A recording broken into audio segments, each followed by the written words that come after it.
Or you could try the caverns. Caverns? Yeah, just head towards the back of the beach. Watch out for Hardacre, though. I saw him heading that way, with his treasure hunting stuff. Sorry, I mean archaeology equipment.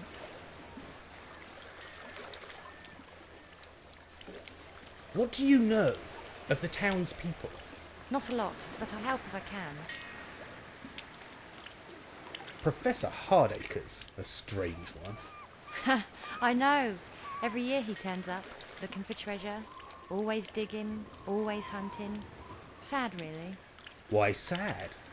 He has nothing else to do, and no one else. He's devoted to his quest. The old woman with the dog. Nanny Noah? Oh, she's a sweet old thing. I met her last night by the water's edge. She seemed... Distant? Yes, she gets like that.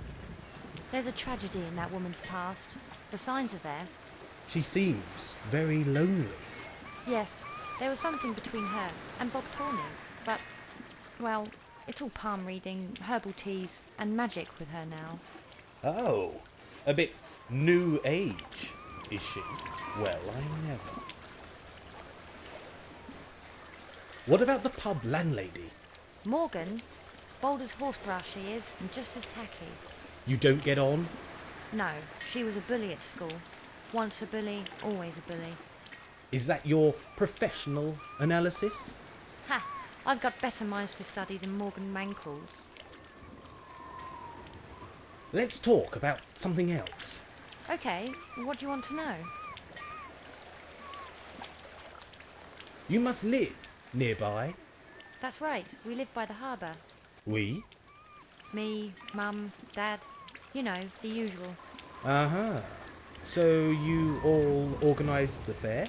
You'd hope, but Mum likes long afternoons with the gin bottle, whereas Dad prefers to flirt with the horses at the track. But each May, the fair does happen in this town, so it's not all bad. Catch you later. Without doubt, my friend.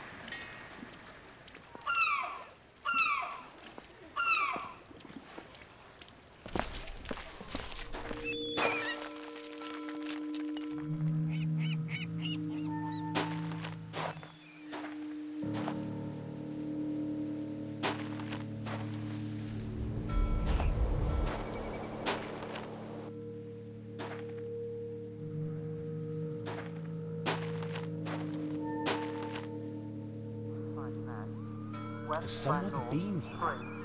19 miles, 1027, right slowly. Bridlington, east northeast 1, 1027, rising slowly. Hardacre? Northeast 5. Professor, so this is where you hide yourself? With the crabs and the fish heads? Is there something you want, Danvers? North 3. Is the treasure hidden amongst these rocks? If you look close enough, you can see the signs. 19 miles, 1027, rising slowly. Bridlington. About our meeting last night on the harbour wall. Meeting? I didn't meet you, Danvers. We did meet last night. Get lost, Danvers. I've got proper work to do. What can you tell me about the lost Anglo-Saxon crowd? Things that are lost are waiting to be found. But what of those precious items that have been hidden, stashed away, for good reason? Should we go looking for treasures we are not supposed to find? Yes, it's just a folk tale, isn't it? It takes skill, understanding, and a strong mind to find what's hidden out there in the fens. It's an old land which can be unforgiving to those who blunder in with their eyes closed and their chins wagging. West by north, 3. Know any local ghost stories? Take that cottage, Harbour Cottage, that you'll be staying in. Know much about it, do you? Are you saying the cottage is haunted? Listen out, tonight, as you're drifting into sleep. Listen for the sounds. Sounds? What sounds? You'll know soon enough. They always do. Good hunting, Professor. Run along, boy, and play with the crabs. 19 miles, 1027, rising slowly.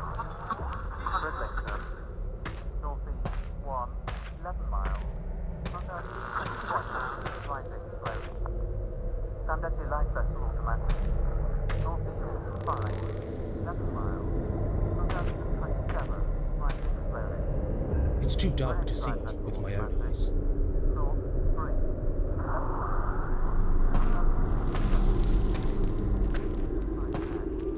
West by north 3, 19 miles, 1027, rising slowly.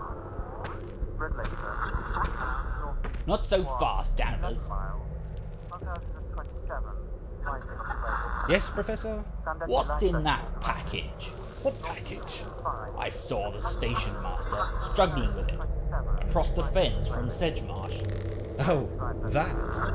Nothing to worry yourself. Just equipment.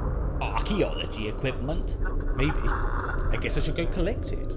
It'll be waiting at Saxton Station. Run along. 1027, rising slowly. Bridlington, east northeast 1, 11 miles, 1027, rising slowly. Sandusky light.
Station Master.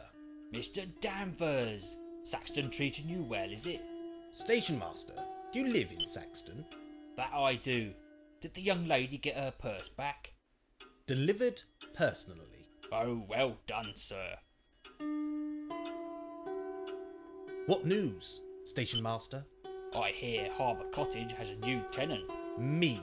Ah, thought it might be. Everything all right, is it?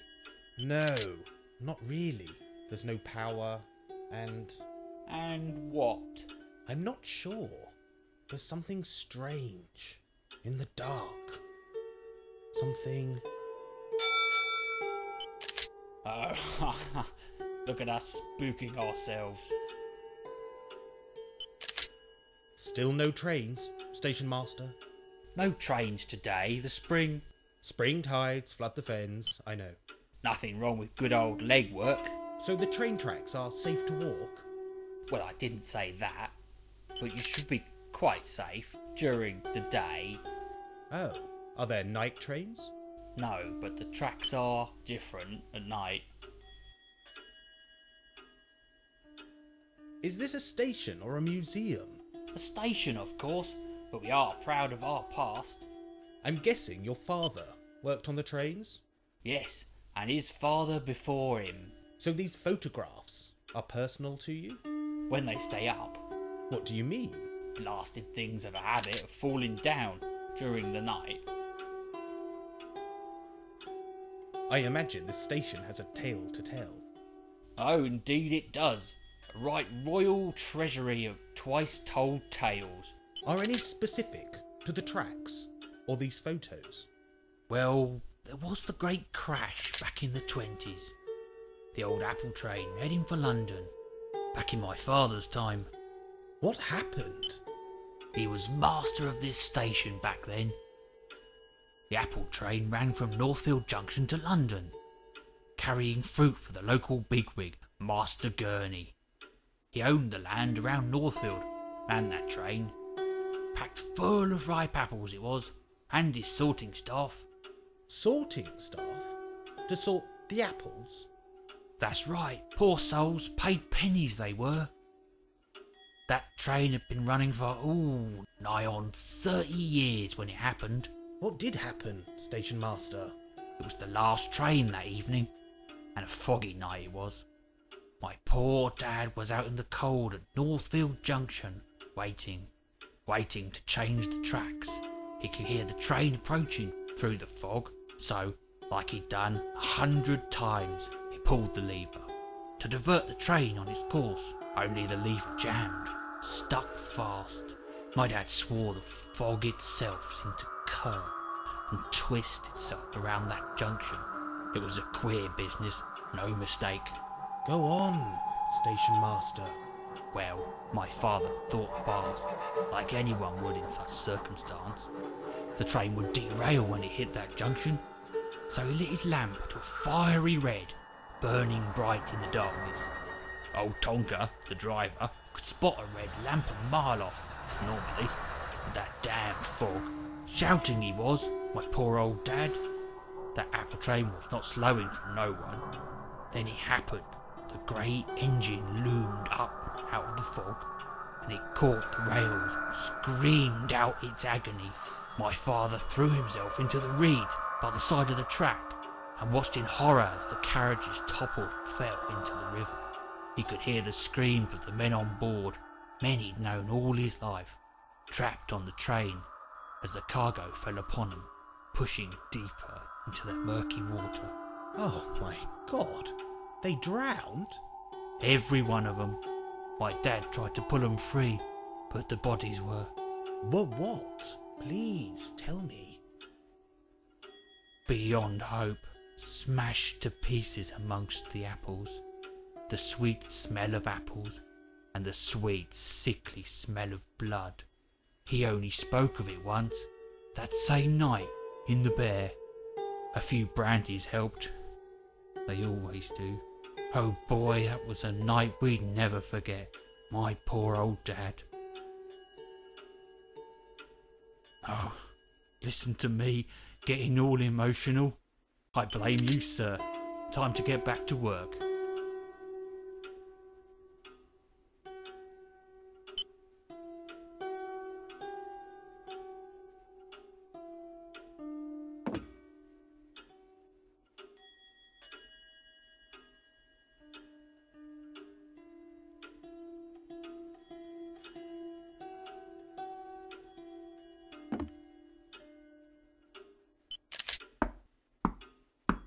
The door is locked.